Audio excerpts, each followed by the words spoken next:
Hello दोस्तों, स्वागत है आप सभी का हमारे YouTube चैनल में। आज हम सॉल्व करेंगे एएलपी और टेक्नीशियन का पिछला पेपर, जो कि आज पार्ट नंबर 74 होगा। क्योंकि आप सब जानते हैं कि एएलपी और टेक्नीशियन दोनों की वैकेंसीज इंक्रीज हो चुकी हैं और इस वजह से दोनों की वैकेंसी लगभग 3 गुना बढ़ गई हैं, जिसकी वजह से आपका जो कंपटीशन है वो 1/3 हो चुका है। तो ये आपके लिए बहुत अच्छी खासी खबर है और इससे क्या है, अब आपको और बेहतर ढंग से तैयारी करनी चाहिए ताकि आपका सिलेक्शन श्योर हो चुके, क्योंकि चांसेस बहुत ज़्यादा बढ़ गए हैं। एक चीज़ आप समझ सकते हैं, आपके चांसेस 3 गुना बढ़ गए हैं। ठीक है, तो इस वजह से हम रियल क्वेश्चन पेपर करवा रहे हैं एलपी टेक्नीशियन का। तो अगर चैनल को अब तक सब्सक्राइब नहीं किया है दोस्तों, तो इस चैनल को सब्सक्राइब करने से आपको एलपी टेक्नीशियन, रेलवे संबंधित, एनटीपीसी, ग्रुप डी सारे क्वेश्चन पेपर मिलेंगे। तो इस वजह से चैनल को सब्सक्राइब कर लीजिए अगर आप रेलवे की तैयारी कर रहे हैं। तो शुरुआत करते हैं आज की इस वीडियो की। देखो, आज का पहला क्वेश्चन है, दिए गए पैटर्न का ध्यानपूर्वक अध्ययन करें और उस संख्या का चयन करें जो इनमें से प्रश्न चिन्ह के स्थान पर आ सकती है। इसको थोड़ा मैं जूम करता हूं ऐसे। अब देखो यहाँ पर क्या है, 25 17, तो 25 और 17 का अगर आप जोड़ेंगे तो कितना हो जाएगा, मैं जोड़ के बता देता हूँ। 25 और 17 तो ये हो जाएगा 42। अब 42 को भाग करो 7 से तो कितना आ रहा है, 7 छंग 42, जो आ रहा है वही हमारा आंसर है 6। अब इसको चेक कर लो, 38 और 18, तो 38 18 देखो, 8 दूनी 16, 3 1 4 1 5। अब इसको 7 से भाग दे दो, 7 8 56, तो आ जाएगा 8। तो जो आंसर आ रहा है वो लिखेंगे, मतलब इन दोनों नंबर को जोड़कर ऊपर वाले को 7 से भाग देना है, जो आंसर आया वही यहाँ पर आ जाएगा। अब इसको जरा ध्यान से करते हैं, ये हो जाएगा 89 16, मतलब 9 6 15, 8 1 9 1 10, यानी कि 105 बटे 7 कर दो, 7 एकम 7, यहाँ भी 7 एकम 7, 3 बचेगा, 35 हो जाएगा, 7 पन्ना 35, यानी कि 15 आएगा। सही उत्तर तीसरा ऑप्शन नंबर हो जाएगा 15 आंसर। अगला क्वेश्चन, अगला है, वेन आरेख का चयन करें जो दिए गए वर्गों के बीच के संबंध को सर्वोत्तम ढंग से निरूपित करता है। अब देखो, माताएं, महिलाएं और बहनें हैं, तो इसमें से देखो क्या होता है कि जो महिलाएं होती हैं वो महिलाएं दो टाइप की हो सकती हैं। जैसे मान लो कि एक, ये मैं बना देता हूँ, यहाँ पर मान लो कि ये महिला है, ठीक है, और ये महिला क्या हो सकती है, और उसी महिला में से कुछ बहनें हो जाएंगी और कुछ क्या हो जाएंगी, यहाँ पर हो जाएंगी बहनें और माताएं। ठीक है, ऐसा भी हो सकता है। तो यहाँ पर जो महिलाएं हैं उसी में बहनें भी आती हैं और उसी में माताएं भी आती हैं। तो ऑप्शन नंबर हमारा हो जाएगा कौन सा, तीसरा, सी नंबर सही उत्तर है। क्योंकि बड़ा वाला गोला हो गया महिला, ये हो गया बड़ा वाला महिलाएं, बहनें और माताएं। ठीक है, अगला क्वेश्चन देखो। नेक्स्ट क्वेश्चन, हाथ का, और छोटा करता हूँ इसको, हाथ का उंगली से संबंध है वही संबंध है जो पेन का डैश से संबंध है। तो देखो, हाथ उंगली, पूरा हाथ होता है पूरा का पूरा, उसमें क्या है, उंगलियां होती हैं। ठीक वैसे पूरा का पूरा जो पेन होता है, पेन, उसमें क्या होती है, एक निब होती है। तो बस पेन का संबंध किससे है, निब से है। अगला क्वेश्चन, नेक्स्ट देखो, इसमें कहा जा रहा है, उस विकल्प का चयन करें जिसका तीसरे पद के साथ वही संबंध है दूसरे का पहले से है। यानी कि कहना चाहते हैं जो बढ़ई है वो आरी से काम करता है, तो लोहार किससे काम करता है, हथौड़ा से काम करता है। तो बस यही बताना था। ऑप्शन नंबर ये हो जाएगा राइट ऑप्शन सेकंड वाला। देखो कितना आसान कोई कोई क्वेश्चन पूछ लिया जाता है। अगला क्वेश्चन देखो, कह रहा है इसमें से निम्नलिखित में से कौन सा अन्य से मेल नहीं खाता है, यानी कि इनमें से अलग कौन सा है ये बताना है। तो देखो, कोट, जैकेट और स्वेटर, ये मोटे कपड़े में आते हैं सारे के सारे जो होते हैं, जबकि शर्ट जो होती है वो उस पर नहीं आती, अलग टाइप से है। तो ऑप्शन नंबर दूसरा सही उत्तर हो जाएगा। अगला क्वेश्चन, निम्नलिखित को तर्क संगत रूप में क्रम में व्यवस्थित करना है तर्क संगत रूप से। तो देखो, अगर सबसे पहले देखोगे आप कि क्षेत्रफल के हिसाब से अगर हम इनको देखें तो सबसे बड़ा क्षेत्रफल है राजस्थान का, इसको 1 नंबर लिख दो। दूसरा किसका आता है, ये आता है उत्तर प्रदेश का। फिर तीसरे नंबर पे आता है हमारा बिहार, तो ये हो जाएगा ये तीसरा। और चौथे नंबर पे आता है, यहाँ पर हो जाएगा हमारा असम। और 5वें नंबर पे हो जाएगा ये नागालैंड। तो बस देख लो ऑप्शन कौन सा सही है। इसमें देखो ये हो जाएगा DCA, तो DCA कहाँ पर है, DCA इसी में है। ऑप्शन नंबर चौथा सही उत्तर है। देखो अगला क्वेश्चन है, कह रहा है कि उसी कूट भाषा में नाइफ को ये PMRUV लिखा जाता है, उसी कूट भाषा में पेंटिंग को हम क्या लिखेंगे। तो मैंने ABCD लिख दिया है। तो इसमें से देखो क्या करेंगे, यहाँ पर इसका उल्टा लिखा जा रहा है। तो जैसे K का उल्टा क्या होता है, P, तो देखो K के बाद उल्टा P लिखा गया है यहाँ पर। ठीक वैसे ही N का क्या है, M लिखा गया है। तो N कहाँ पर है, देखो n को m लिखा गया है, तो ठीक वैसे ही उल्टा लिखना है। अब देखो p, और p का उल्टा क्या होता है? p का उल्टा होता है k, तो यहाँ पर आप लिख दो k। आगे a का उल्टा होता है z, और i का उल्टा क्या लिखा हुआ है? यहाँ पर i का उल्टा लिखा हुआ है q, तो हो जाए क्या लिखा हुआ है? ये r लिखा हुआ है यहाँ पर, ये r कर लो इसको, ये r हो जाएगा। ठीक है, ठीक वैसे ही देखो g लास्ट में देख लो, g कहाँ पर है, और g ये है, और g का अपोजिट क्या है? t लिखा हुआ है, तो लास्ट में t आ जाएगा। तो देखो किसी के लास्ट में t नहीं है। अगर इसको आप शॉर्टकट में समझना चाहते थे तो आपको ये देखना होता है कि लास्ट का लेटर ऐसा कौन सा है जो यूनिक है। तो इसमें से देखो यूनिक लेटर सभी हैं, लास्ट का जिसने मैच कर लिया डायरेक्ट वो टिक करके आगे बढ़ जाएगा। ठीक है, तो ऑप्शन नंबर चौथा इसका सही उत्तर हो जाएगा। अगला क्वेश्चन है, उस विकल्प का चयन करें जो अन्न से असंगत है, यानी कि अन्न से अलग है। तो देखो मूली, आलू और जिमीकंद ये जो होते हैं ज़मीन के नीचे वाले, जबकि जो बैगन होता है वो ज़मीन के ऊपर है, हिस्सा उसका होता है। तो ये ऑप्शन नंबर दूसरा सही उत्तर इसका हो जाएगा। ठीक है, अगला क्वेश्चन देखो, नेक्स्ट क्वेश्चन है, और इस क्वेश्चन में कहा जा रहा है, मैथ का क्वेश्चन है कि 22 + 8 √6 का 1/2 का मान बताना है, हमें ये देखना है। तो यहाँ से आपको ये सोचना चाहिए कि कोई ना कोई शायद स्क्वायर होगा, अब ये किसका है ये पता करना है। तो जब भी कभी ऐसा क्वेश्चन आता है तो हम देखो लास्ट वाले को देखते हैं। जैसे लिखा है 8 √6, तो 8 को हम पहले 2 इससे अलग कर लो तो हो जाएगा 2 × 4 √6, ये लिख सकते हैं। तो देखो याद होगा फार्मूले में होता है 2ab, तो 2 निकाल लिया, ab मतलब दोनों का गुणा, मतलब a ये हो गया होगा और b ये हो गया। तो इसका मतलब a की वैल्यू है 4 और b की वैल्यू है 3। अब अगर दोनों का स्क्वायर करके चेक करेंगे तो 4 × 16 प्लस 6 का स्क्वायर √6 का स्क्वायर 6 आ जाएगा, 16 6 हो जाएगा 22। तो देखो यहाँ पर ये आ भी रहा है, तो इसका मतलब हम कह सकते हैं कि ये जो है ये लिखा हुआ है किसका, हमने बताया था अभी 4 और प्लस का √6 लिखा हुआ है, इसका होल स्क्वायर है ये। ठीक है, और जब होल स्क्वायर करेंगे और 1/2 तो ऊपर है ही ना गुणे में, 1/2 2 कट जाएगा तो 4 + √6 आएगा। और जिसको नहीं समझ में आएगा तो एक काम कर लो आप लोग कि यहाँ पर 4 + √6 लिखा है, इसको आप सॉल्व करना है, a मान लेना, b मान लेना, a + b का होल स्क्वायर करके फिर बताना कि ये आ रहा है कि नहीं आ रहा। ठीक है, यही आ रहा होगा, चेक करना एक बार आप। अगला क्वेश्चन, अब देखो अगला क्वेश्चन, राम सुबह में 7, दोपहर में 8 और शाम में 3 केले खाता है, इस प्रकार वह एक दिन में कितने दर्जन केले खाता है। तो देखो टोटल कितने खाता है, 7 + का 8 और ये 3, तो 8 7 15 और 3 18। अब दर्जन में है तो हमें नीचे 12 से गुणा कर नीचे भाग दे देंगे। तो देखो 18/12 काट दो, 6 × 18, 6 दूनी 12, यानी कि 3/2 सही उत्तर हमारा हो जाएगा। ऑप्शन तीसरा सही उत्तर है। अगला देखो, नेक्स्ट क्वेश्चन पे आते हैं, और इसमें कहा जा रहा है निम्नलिखित में से कौन सा क्षेत्र भारत की जीडीपी में सर्वाधिक योगदान देता है।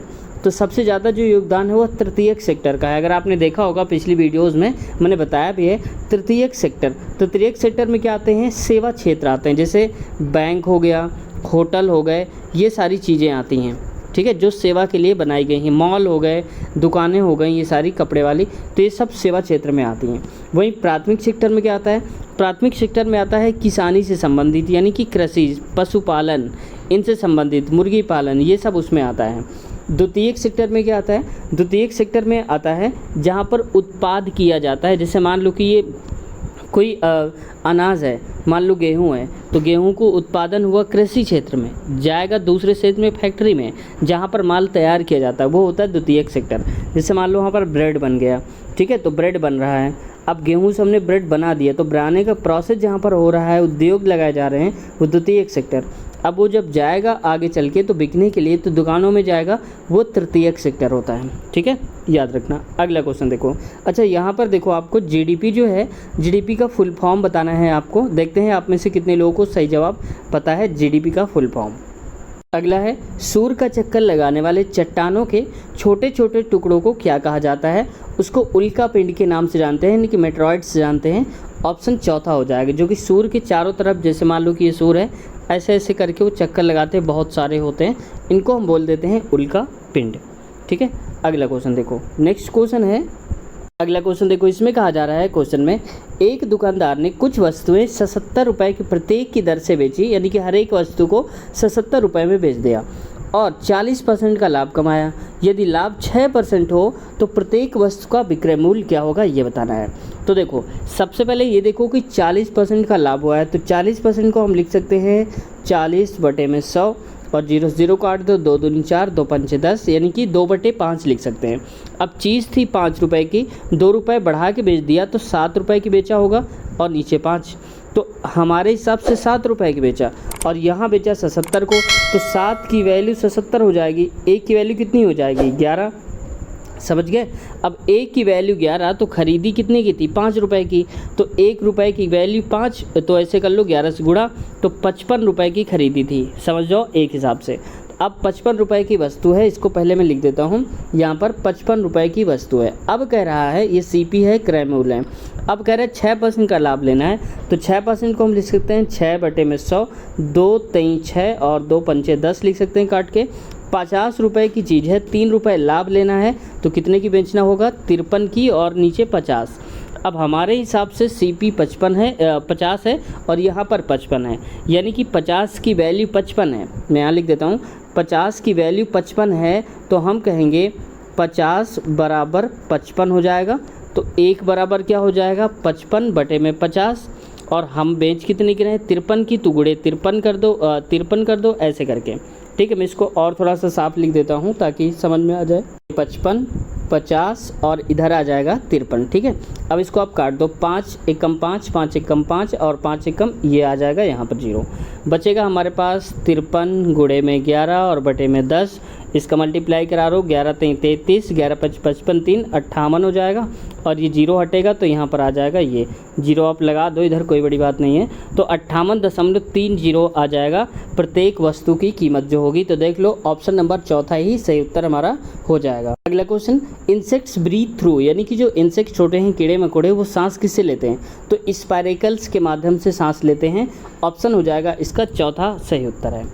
अगला क्वेश्चन देखो, नेक्स्ट क्वेश्चन है, कांग्रेस के किस अधिवेशन में महात्मा गांधी ने अन्य नेताओं को खिलाफत के साथ साथ स्वराज के समर्थन में असहयोग आंदोलन चलाने के लिए राजी कर लिया था, तो ये कलकत्ता अधिवेशन हुआ था। ऑप्शन नंबर तीसरा सही उत्तर हो जाएगा। अगला क्वेश्चन देखो, नेक्स्ट क्वेश्चन है, भारत सरकार के मानव संसाधन विकास मंत्रालय द्वारा तैयार किए गए शिक्षा पोर्टल का नाम क्या है। ये हालांकि करंट अफेयर का क्वेश्चन उस वक्त था, लेकिन आपको ये याद रखना है साक्षात नाम था। ऑप्शन तीसरा सही उत्तर है इसका। अगला क्वेश्चन, संख्याओं 56 और 84 की लघुत्तम समापवर्त यानी कि LCM और HCF का अनुपात ज्ञात करना है, ठीक है। तो LCM और HCF पहले हम निकाल देते हैं, मैं आपके सामने निकाल के दिखा देता हूँ। 56 और ये लिखा है 84, इसको अगर आप काटेंगे तो कट जाए, 7 से काटते हैं, 7 8 56, 7 एकम 7, 7 दूनी 14, 4 से काटेंगे, 4 दूनी 8, 4 3 12, यानी कि आ जाएगा 2 और यहाँ पर आ जाएगा 3, तो ये कितना हो जाएगा 4 दूनी 8 त्रिक 24 हो जाएगा। 24 गुणे 7, तो मैं यहाँ पर लिख देता हूँ, अभी मल्टीप्लाई नहीं करेंगे, 24 गुणे 7 ये हमारा आ गया LCM, ठीक है। अब आगे कह रहा है HCF, तो HCF में देखो 56 लिखा है और ये लिखा है 84, तो अगर इसको मैं 28 से काटता हूँ तो दोनों कट जाएंगे, 28 दूनी और 28 त्रिका, यानी कि इससे बड़ा कोई नंबर नहीं मिल रहा है, तो ये हो जाएगा इसका जो HCF है वो हो जाएगा 28, तो मैं यहाँ पर लिख देता हूँ 28, तो ये आ गया 28। अब काट दो, 7 एकम 7 चौक अनुपात लगा दो, 4 एकम 4 और ये 24 बचेगा ना इधर, तो 4 छंग 24 6 आ जाएगा, तो 6 अनुपात 1, ऑप्शन नंबर तीसरा सही उत्तर हो जाएगा। अगला क्वेश्चन, यदि x इज़ ग्रेटर देन 0, यानी कि x का मान 0 नहीं है, उससे बड़ा ही है पॉजिटिव में, तो 1 + 1/x प्लस और ये ऐसे करके पूरा लिखा है, इसका मान बताना है। तो देखो बहुत सारे लोग इसको छोड़कर चले जाते हैं, लेकिन आसान है, मैं बताता हूँ आपको, थोड़ा सा मैं जूम कर सकता हूँ ऐसे। अब देखो ये लिखा है, इसको ऊपर ले जाओगे तो क्या हो जाएगा x प्लस का 1 और ये ऊपर वाला 1 तो प्लस का 1 और बटे में x प्लस का 1। मैं समझाने के लिए बता दे रहा हूँ, तो x + 2 बटे में x + 1 हो जाएगा। इतनी बात समझ में आ गई। मतलब इसको हम क्या लिख सकते हैं, एक बढ़ाकर, अगर x + 1 है तो x + 2 लिख सकते हैं, या x + 2 है तो x + 3/x + 2 लिख सकते हैं। इसको देखो हम पूरा करके दिखाता हूँ, x प्लस का 2 और x प्लस का 1 और गुणा लगा दो, ये आ जाएगा x प्लस का 3 में x प्लस का 2 ये वाला। अब ऐसे ये भी आ जाएगा x प्लस का 4 और आ जाएगा x प्लस का 3 इंटू में आ जाएगा x प्लस का 5 और x प्लस का 4। ये बात समझ में आ गई। अब देखो ये कट गया, ये कट गया, ये इससे कट गया, ये इससे कट गया, तो बचेगा क्या, ऊपर बचेगा x+5 और नीचे बचेगा x+1। बस सही उत्तर हमारा ये हो जाएगा, कहाँ है, चौथा नंबर, तो चौथा सही उत्तर हो जाएगा। अगला है भौतिक भूगोल की कौन सी शाखा स्थलाकृतियों, उनकी उत्पत्ति एवं संबंधित प्रक्रियाओं के अध्ययन के लिए समर्पित है। तो ये भू आकृति विज्ञान, जिसको ये बोलते हैं जेमोग्राफोलॉजी बोलते हैं, जियोमॉर्फोलॉजी, ठीक है। तो ऑप्शन नंबर इसका ये हो जाएगा, चौथा सही उत्तर है। तो दोस्तों आज की वीडियो को हम थोड़ा छोटा रखेंगे और यहीं तक करते हैं। इसके आगे के क्वेश्चन हम नेक्स्ट पार्ट में कवर करेंगे, नहीं तो वीडियो थोड़ा लंबी हो जाती है और फिर प्रॉब्लम होती है इंटरनेट वगैरह की, तो फिर अभी इतनी सुविधा नहीं है। तो फिर इसके बाद हम शुरुआत करेंगे, आगे इसी पार्ट को हम कंटिन्यू करेंगे। और इसका अगला पार्ट अगर आप देखना चाहते हैं तो इसी वीडियो के नीचे आपको लिंक मिल जाएगी, जिस वीडियो को आप इस वक्त देख रहे हैं नीचे डिस्क्रिप्शन में आप चेक कर लेना, लिंक मिल जाएगी, वहाँ से क्लिक करके डायरेक्ट इसका अगला पार्ट आप देख पाएंगे। तो उम्मीद है आप ज़रूर एक बार चेक करेंगे। साथ ही साथ दोस्तों अगर आप NTPC ग्रुप डी की प्रीवियस ईयर चाहते हैं तो हमारे चैनल के प्लेलिस्ट में आप चेक कर लीजिएगा, वहाँ पर आपको मिल जाएंगे NTPC ग्रुप डी के क्वेश्चन पेपर, ठीक है, जो हम लगातार सारे करा रहे हैं। तो रेलवे की बेहतर तैयारी के लिए अगर आप यहाँ पर आए हैं तो इस चैनल को सब्सक्राइब कर लीजिए और बेल आइकन भी दबा लीजिए, क्योंकि यहाँ पर NTPC group D ALP technician के सारे प्रीवियस ईयर क्वेश्चन हम सॉल्व करवाएंगे।